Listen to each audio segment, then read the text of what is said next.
Hey yo, they say I always look tired and got an attitude. What you hear in songs is a lot of like just people self-medicating themselves, like either drugs, drinking, sex, kind of not even like really dealing with those feelings that they used to sing about and rap about in the songs back in the day.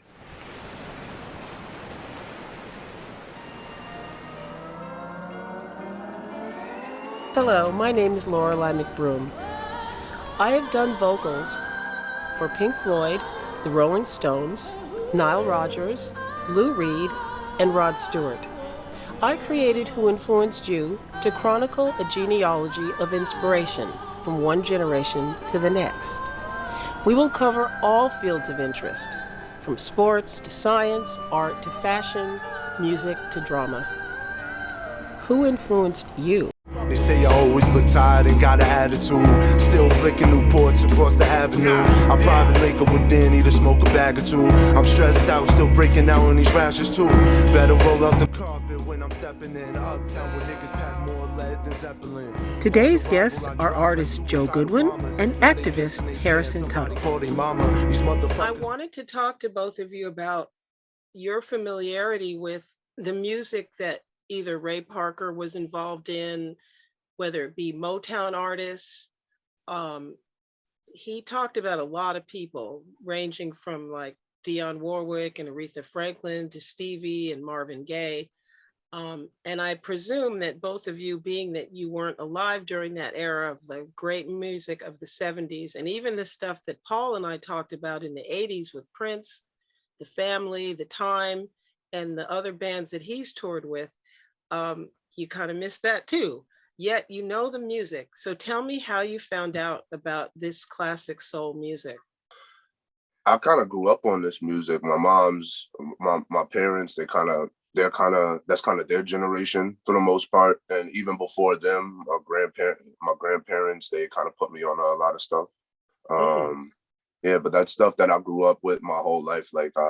I've almost felt like I was part of that generation in a sense, just growing up off of it and feeling that music, you know, like I grew up off like Marvin Gaye, the Delphonics, Isaac Hayes, like, and a lot of people today always make fun of me and say like I'm an old soul, like I listen to grandpa music and stuff, but honestly, really?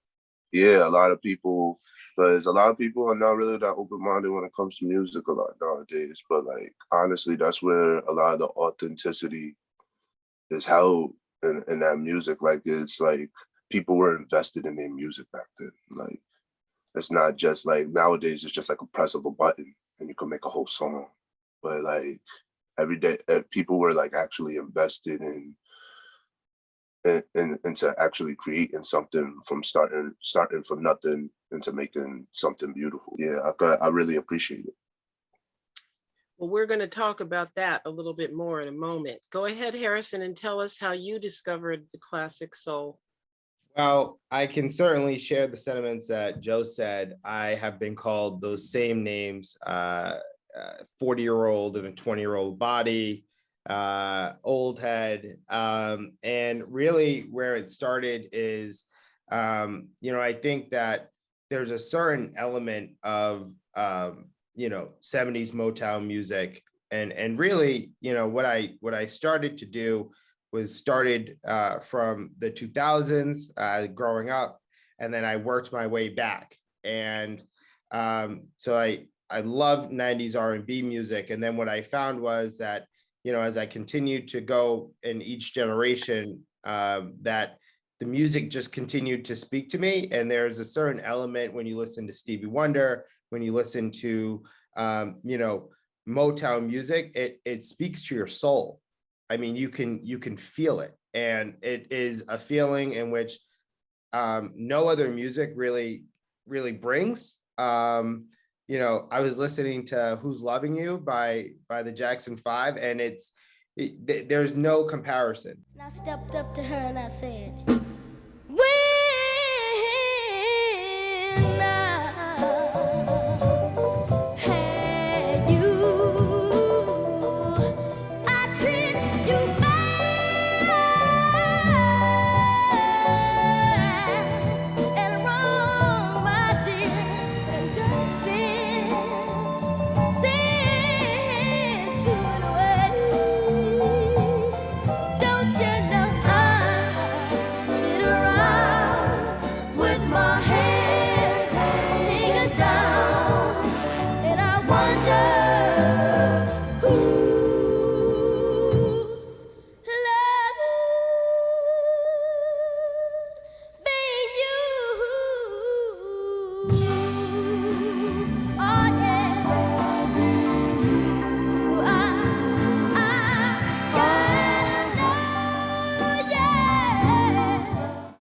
And so really it's a situation in which I find myself listening to music of old than more than music of today.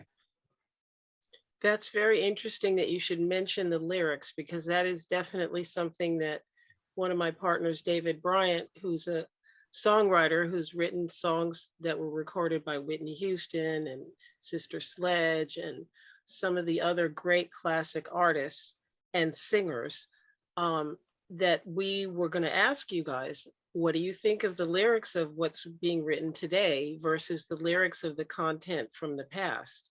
Like I said earlier, like people were invested in their music, like they took time to write a song, and I actually, like, they cared that they took in consideration that somebody else was going to feel something over their creation, over like what they made. That was kind of like the goal. They want others to feel the pain that they felt that they put into the song. Nowadays, it's just like it's more like promotion, a lot of I even had this conversation with my sister. A lot of like what you hear in songs is a lot of like just people self-medicating themselves, like either drugs, drinking, sex, kind of not even like really dealing with those feelings that they used to sing about and rap about in the songs back in the day. They like back in the day, they rapped and sung about these things to kind of confront their feelings about stuff. And now, and a lot of lyrics now is just about like kind of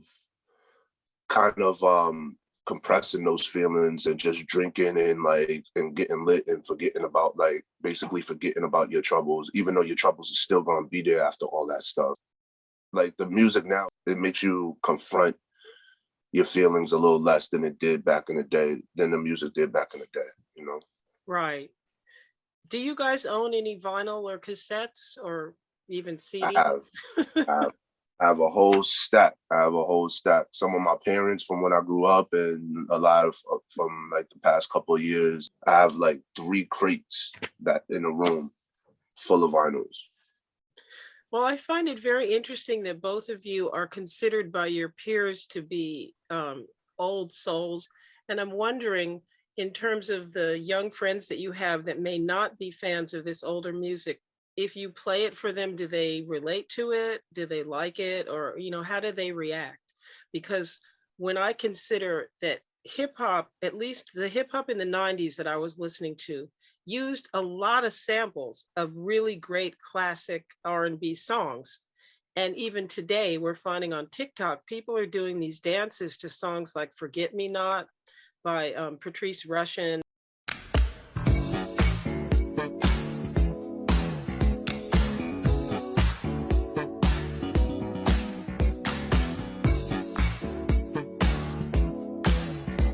A couple of Earth, Wind and Fire songs. I've heard Good Times by Chic. Good times.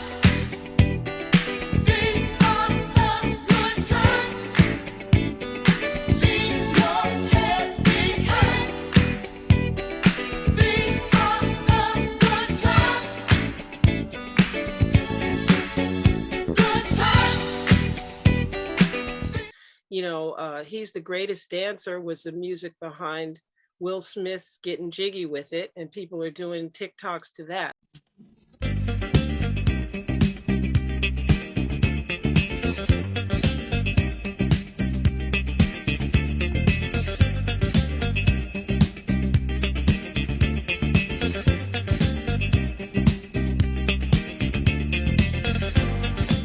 Hey yo, they say I always look tired and got an attitude.